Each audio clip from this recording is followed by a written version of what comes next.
सहज सहज त्र्याकानी, त्र्याकानी माना स्त्री का मोह और मान बढ़ाई ईर्षा, दुर्लभ तजना। ये मान छोड़ो, अभिमान छोड़ो, ईर्षा, ईर्षा तो अंत तक रहती है।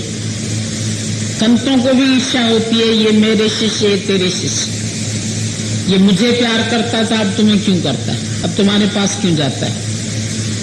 ये हमारा तुम्हारा जो डिफरेंस है, ये बहुत आखिर में जाके निकलता है, जब अपने ऊपर कोई इतनी कृपा करे। नहीं तो ये वहां पर भी आ जाता है। कंचन भी चाहिए, पैसा भी चाहिए, संत को भी चाहिए। आश्रम बनाएगा, लोगों को खाना खिलाएगा, भंडारा करेगा, लोग पैसा देंगे तभी चलेगा काम। बेचारा संसारिक व्यक्ति तो बिजनेस करता है, नौकरी करता है, दुकान चलाता है, तब आजीविका कमाता है। और संत तो मुफ्त के रोटले खाते हैं, कोई न कोई चेक दे जाएगा उसको, उसमें से खाएगा। तो दादा को ये रास्ता पसंद नहीं था। आज दिन तक तुम सब बैठे यहाँ पर, सब अपने अपने घर में बैठे, किसी को भी गुरु ने घर नहीं छुड़ाया। हालांकि हमारे लिए मशहूर है कि ये घर छुड़ा देते हैं, लेकिन हम नहीं छुड़ाते। तो तुम लोग सब उसका प्रूफ है।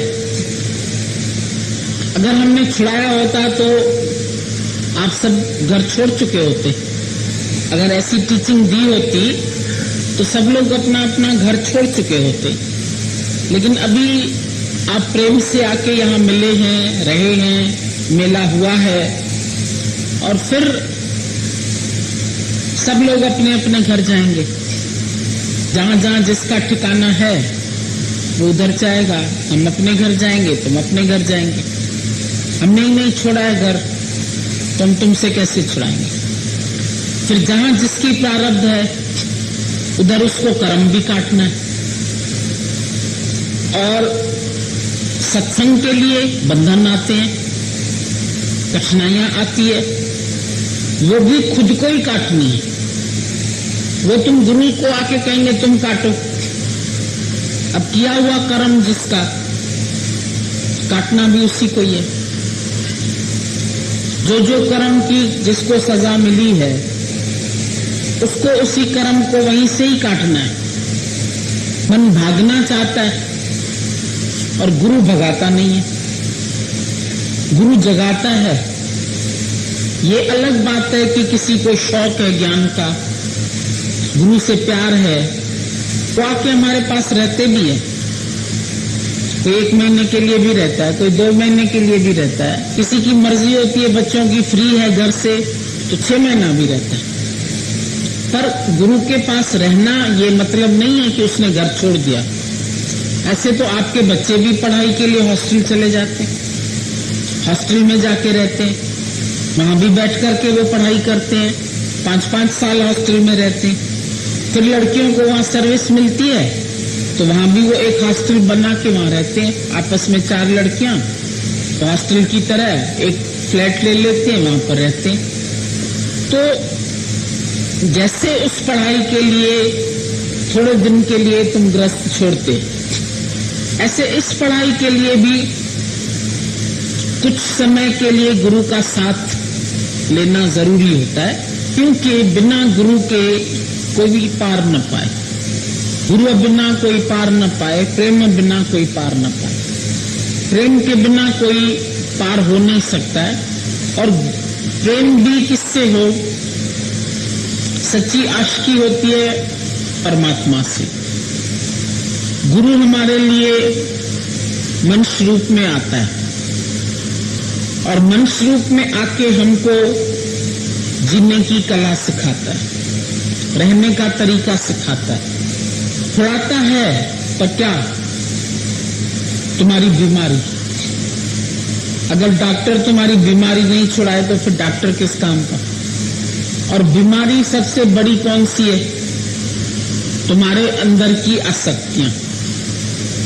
सबसे बड़े बीमारी जो है वो है हमारे मन की आसक्ति। अब वो आसक्ति चाहे तुम्हें खाने में आसक्ति है, पीने में आसक्ति है, बच्चों में आसक्ति है, घर में आसक्ति है, शरीर में आसक्ति है। आसक्ति तो किसी भी चीज में है ना। बेटे में आसक्ति है तो मोह बन जाता है, धन में आसक्ति है तो लोभ बन जाता है। जहां जहां पर तुम्हारी आसक्ति है वहीं पर कहीं काम बन जाता है। स्त्री से मोह है तो कामी पुरुष बन जाता है, कामना रखता है उसमें। तो काम क्रोध अपने आप को बहुत बड़ा समझते हैं तो क्रोध की बीमारी, लोभ की बीमारी है, और धन चाहिए और धन चाहिए। अभी किसी ने लिख के दिया, हमारे को जब बहुत धन मिल जाएगा तब हम समझेंगे कि ये गुरु है। तो उसी मुराद से बैठते हैं आके, या कोई समझते हैं धन मिलेगा तो जाएंगे इनके पास। तो धन तो कोई भी गुरु तुमको धन नहीं देता है। धन सबको अपनी प्रारब्ध से मिलता है और कर्म से। कर्म पिछला आज का भाग्य है और आज का कर्म कल का भाग्य है। बिना कर्म किए सोए हुए शेर के मुंह में अपने आप जानवर नहीं चला जाएगा। प्राण के लिए भी कर्म है। गीता में भगवान ने ज्ञान योग बताया दूसरे अध्याय में, और ज्ञान योग के बाद उसने तीसरे अध्याय में कर्म योग बताया। अगर ज्ञान ही काफी था तो कर्म योग क्यों बताया? कर्म योग किस लिए था उसका? कर्म करत हो नहीं काम। ये वैष्णव है जो कर्म करने के बाद अंदर से निष्काम हो जाए, फल की इच्छा से सिवाय। निष्काम का मतलब है जिसमें फल की इच्छा नहीं है और जिसमें अहंकार नहीं है। दो चीजें माइनस करो जिंदगी से अपने, एक इच्छा और एक अहंकार। ये दो जब माइनस हो गए तो निष्कामी बन जाएंगे। निष्काम माना कामना नहीं, कामना के सिवाय, इच्छा के सिवाय और आसक्ति के सिवाय, अहंकार के सिवाय। हम थोड़ा भी कर्म करते हैं ना, बहुत अहंकार आता है छिपा हुआ। मेरी प्रशंसा हुई, आपको अच्छा लगा, मैंने जो अरेंजमेंट किया आपको पसंद आया, मैंने जो खाना खिलाया आपको अच्छा लगा, आप तृप्त हुए, आप प्रसन्न हुए। अब गुरु को बोलो तृप्त हुआ या प्रसन्न हुआ, तो गुरु बोलेगा मैं क्या पहले अतृप्त था? ज्ञानी तृप्त है अपने आत्म स्वरूप में। ज्ञानी की तृप्ति विषयों से, विकारों से, धन से, दौलत से, शिष्यों से, मानने वालों से, नहीं मानने वालों से नहीं है। वो स्वयं में तृप्त है। कोई आए तो क्या, कोई जाए तो क्या। गंगा में कोई नहाए तो क्या, नहीं नहाए तो क्या। कोई कपड़े धोते हैं, कोई थूक बलगम डाल के जाते हैं, कोई नहा के जाते हैं, कोई गंगा मैया कह के उसको बुलाते हैं। क्या तुमको इतना अच्छा सुंदर हर तरह से फिट बनाया? एक आंख नहीं होती तो परेशान होते, एक कान न होता तो दिक्कत होती। एक किसी का अभी हम गए तो लिवर डैमेज हो गया। अब लिवर जब काम नहीं करता है तो शरीर कैसा होगा? खून ही नहीं बनेगा। खून नहीं बनेगा तो पानी बन रहा है, तो पानी बन के वो उसके इधर टांगों में ऐसे इतनी मोटी मोटी टांग हो गई, चल नहीं सकता है, तो वो पानी निकाला जाता है। तो जीना क्या है? एक लिवर डैमेज हो जाए, एक हार्ट डैमेज हो जाए, एक लंग्स डैमेज हो जाए तो कुछ नहीं होता। और बाकी ये मैंने बनाया, ये मैंने बनाया, मैंने ऐसा किया, मैंने ऐसा किया, अभिमान करता है। होता सब ईश्वर से, होता सब उसकी रजा से है। दुख भी सुख भी दोनों उसकी ही कृपा से प्राप्त होते हैं। ज्ञानी दोनों को सम करके देखता है। दुख सुख दोनों सम कर जानो और मान अपमाना। जिसके जीवन में मान अपमान नहीं है, दुख सुख नहीं है, लाभ हानि नहीं है, वही भगवान है। भगवान किसको बोलते हैं? उसी को ही भगवान, सो मूर्त भगवान। गुरु नानक साहब ने बोला दुख सुख पर से नहीं, लोभ मोह अभिमान। इसके अंदर में लोभ नहीं है, मोह नहीं है, अभिमान नहीं है। दुख सुख पर से नहीं, पर से नहीं माना स्पर्श भी नहीं करते। दुख आते हैं चले जाते हैं, सुख आते हैं चले जाते हैं। जैसे चिकने कपड़े पर कुछ भी नहीं ठहरता। कढ़ाई में तेल लगा हुआ है, पानी बह जाएगा, पूरा खत्म। कमल का पत्ता है, पानी लुढ़क जाता है। ज्यों जल माही कमल अलेप, अलेप माना उसको लिपायमान नहीं करता है।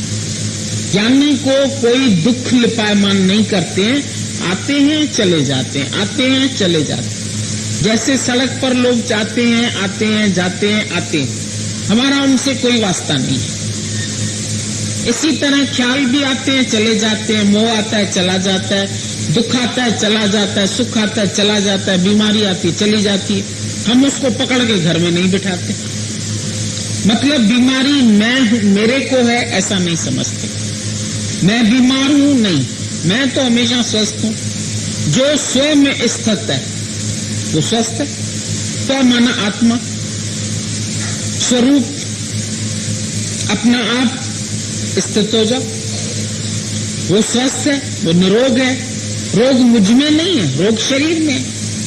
और शरीर तो अदला बदली होता ही रहता है। बचपन कहाँ गया, जवानी कहाँ गई, बुढ़ापा भी जा रहा है। ये तो चार अवस्था शरीर की। दुख सुख देह का धर्म है, प्यास प्राणों का धर्म है। भूख है, खाना खाते हो, पानी पीते हो तो प्राण चलते। कभी कभी एकदम गला सूखता, अरे मेरे तो प्राण निकल रहे हैं, बोलते ना, प्राणों का धर्म है। तो शरीर का हर अंग अपना अपना धर्म निभा रहा है। मैं कौन हूं? मैं तो साक्षी स्वरूप हूं, मैं तो आनंद स्वरूप हूं। मेरा इस शरीर से कोई मतलब नहीं। ये शरीर ऐसे ही है जैसे साड़ी, इसको हमने ओढ़ा है, पर मैं साड़ी नहीं। जिस चीज को तुम बोलते हैं ये मेरा है, मेरा है, वो मैं नहीं हूं। ये बात अच्छी तरह समझना। अब जैसे आप अपने घर में हो, आप कहते हो ये घर मेरा है, ये रसोई मेरी है, ये ड्राइंग रूम मेरा है, पर मैं ड्राइंग रूम हूं, मैं रसोई हूं, मैं घर हूं, मैं बेडरूम हूं? नहीं। मैं फ्रिज हूं, मेरा फ्रिज है, मेरा किचन है, मेरा कालीन है, मेरा पलंग है, कलम मेरी है, लिखना मेरा है, किताब मेरी है। फिर शरीर, ये भी मेरा, पर मैं तो नहीं। मैं शरीर नहीं, शरीर मेरा है। तो संसार में जो कुछ मेरा है वो सब नाश होने वाला है, वो मैं नहीं हूं।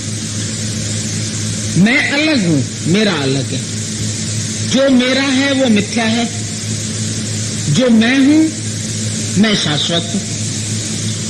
मेरा चला जाएगा एक दिन, कभी मकान छोड़ जाओगे, पति छोड़ जाओगे, बेटा छोड़ जाओगे, शरीर भी छोड़ जाओगे।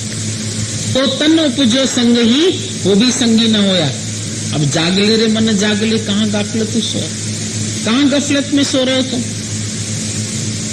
जागले, जागो, मानव जाग।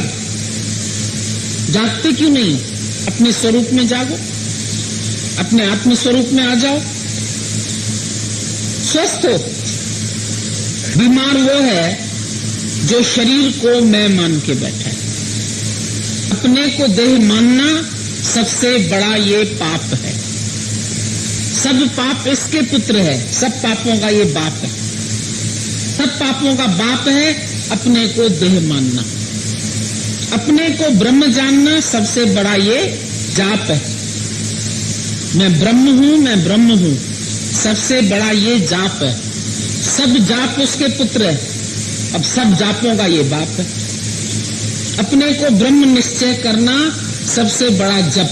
तुमसे कोई पूछे तुम लोग जप नहीं करते? भैया सारा समय जप है, मैं आत्मा हूं। कोई आके शरीर की बात करे, दूसरे की बात मैं नहीं करता। मैं देह की बात नहीं करता, मैं पड़ोसी की बात नहीं, पड़ोसी है मेरा, हम पड़ोसी की बात क्यों करें?